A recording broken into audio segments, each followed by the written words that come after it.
नमस्कार दोस्तों, rebuild yourself में एक बार फिर से आपका बहुत बहुत स्वागत है। दोस्तों, आज की वीडियो में हम जानेंगे भगवान श्री कृष्ण के ज़िंदगी के कुछ उपदेश, जिसे सुनकर आप अवश्य ही सफलता प्राप्त करेंगे और जीवन के प्रति आपका दृष्टिकोण अवश्य बदलेगा। आइए वीडियो को शुरू करते हैं। भगवान श्री कृष्ण का पहला उपदेश क्या है? दोस्तों, आपने कभी किसी पंछी को देखा है? जब उसे अंडे देने होते हैं तो वह सर्वप्रथम एक स्थान खोजता है, एक ऐसा स्थान जो वर्षा, धूप और शत्रुओं से सुरक्षित हो। फिर वहाँ पर अपना घोंसला बनाकर वह अंडे देता है और फिर उन अंडों से नन्ही नन्ही संतानें निकल आती हैं। तब वह पंछी उन्हें भोजन प्रदान करवाता है, उनकी सुरक्षा करता है। लेकिन जब उनके पंख निकल आते हैं तब ना ही वह पंछी उनको भोजन देती है और ना ही उनकी सुरक्षा करती है, ना ही उन्हें घोंसला बनाना सिखाती है, बस उन्हें उड़ने की कला सिखाती है। फिर वह नन्ही संतानें उड़ने की कला सीखकर स्वयं अपना भोजन लाना सीखते हैं और स्वयं अपना घोंसला बनाना सीखते हैं। और दोस्तों, ज़रा सोचिए, हम मनुष्य क्या करते हैं? अपनी संतान के बड़े हो जाने के पश्चात भी उन्हीं की चिंता में सूखते हैं। हर समय प्रयास करते हैं कि उनके लिए घर बना सकें। हम अपनी संतान को और भी शक्तिशाली बनाने के स्थान पर अपंग कर जाते हैं।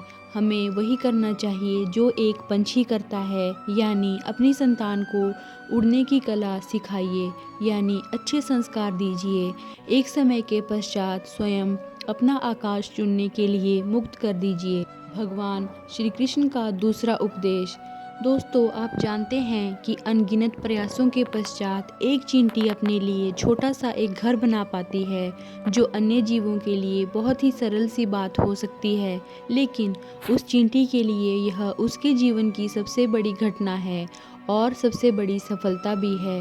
भविष्य में वह चींटी रहे या ना रहे, लेकिन उसके द्वारा बनाया हुआ घर बहुत सालों तक टिका रहता है। हमारे जीवन में सफलता के साथ भी वैसा ही होता है दोस्तों। आपको और हम सभी को एक दिन में सफलता नहीं मिल सकती, लेकिन यदि बिना रुके हम प्रतिदिन प्रयास करते रहें तो एक दिन सफलता अवश्य मिलेगी। याद रखिए कि भाग्य के द्वार उनके लिए नहीं खुलते जो हार मान लेते हैं, बल्कि भाग्य उनका स्वागत करता है जो उठकर उनके द्वार खटखटाने के प्रयास करते हैं।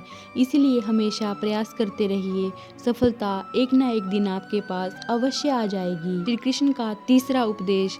दोस्तों, अपने घर के दरवाजे को लॉक करने के लिए लगाए हुए तालों को तो आपने देखा ही होगा।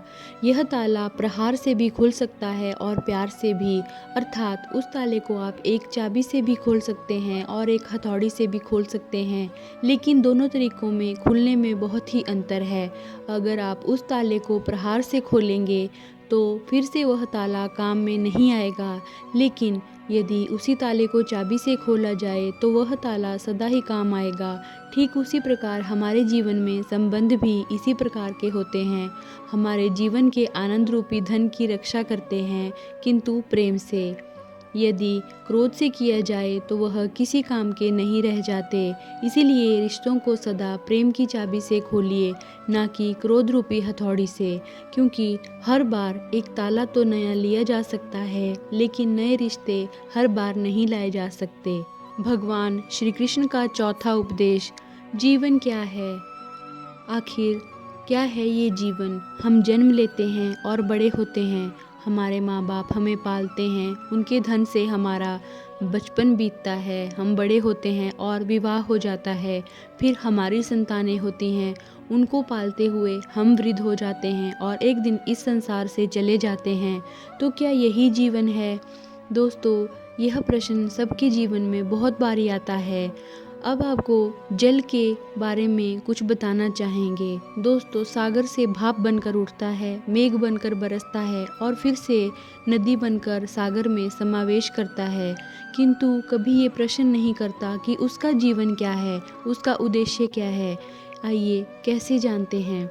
जल हर भाव जीता है और जितना बन सके देता जाता है। जब सागर में होता है तो असंख्य जनजीवों को जीवन दान देता है, जब सागर से भाप बनकर मेघ बनता है, तब किसानों को आशा देता है कि फसल पुनः उपजेगी। जब वर्षा बनकर बरसता है तो इस सूखी और प्यासी धरा को सींचता है, और जब नदी में प्रवाहित होता है तब अनगिनत वनस्पतियों को जीवन देता है। परंतु जरा ये सोचिए कि क्या ये जल कभी सोचता होगा कि उसका जीवन क्या है और उसके जीवन का उद्देश्य क्या है? नहीं, बस वह अपने धर्म का पालन करता है, जितना हो सके सबको आनंदित करता है। इसीलिए कभी जीवन में ये प्रश्न मत कीजिए कि जीवन क्या है और इसका उद्देश्य क्या है। बस अच्छे कर्म करते रहिए और जीवन को सरल तरीके से व्यतीत कीजिए, सबको आनंदित करिए, फिर आपका मन प्रसन्न होकर बोलेगा राधे राधे। भगवान कृष्ण का 5वां उपदेश। दोस्तों, कभी वर्षा के कारण बने कीचड़ से होकर आप अपने घर गए हैं तो आपको पता ही होगा कि पादुका पहनने के कारण उस कीचड़ से आप बच जाते हैं, किंतु उन पादुकाओं द्वारा उड़ने वाली बूंदें आपके वस्त्रों को मैला कर ही देती हैं, किंतु फिर भी उन बूंदों से आपके वस्त्र गंदे हो जाएंगे। इस कारण से आप चप्पल पहनना तो नहीं छोड़ते। ठीक इसी प्रकार जीवन में कुछ ऐसे लोग भी आते हैं जो पादुका के भांति कीचड़ से तो आपको बचा लेते हैं, लेकिन वस्त्र रूपी आपके मन पर शंका के दाग लगा ही जाते हैं। इन लोगों के कारण मन को खीन करने की आवश्यकता नहीं है, बल्कि आवश्यकता है यह सोचने की कि आपको आपके पाँव कीचड़ से बचाने हैं या आपके वस्त्र। अर्थात हमारे जीवन में गंभीर होना अच्छी बात है, लेकिन अगर हर बात को आप गंभीरता से लेंगे तो जीवन का आनंद समाप्त हो जाएगा। यह संसार अनित्य है, यानी यहाँ पर कुछ भी ऐसा नहीं है जो सदा के लिए जीवित रहेगा। इसीलिए भगवान कृष्ण कहते हैं कि जब तक यह जीवन है आप संतोष और आनंद से जीते रहो। स्वयं पर छिड़कने वाले कीचड़ पर ध्यान नहीं दो, बस आनंद बांटते रहो, फिर मन प्रसन्न होकर बोलेगा राधे राधे। हमें आशा है दोस्तों, भगवान कृष्ण के जीवन के ये उपदेश आपको ज़रूर मानसिक तौर पर शांति प्रदान करेंगे और आपने आज की वीडियो को ज़रूर पसंद किया होगा। धन्यवाद।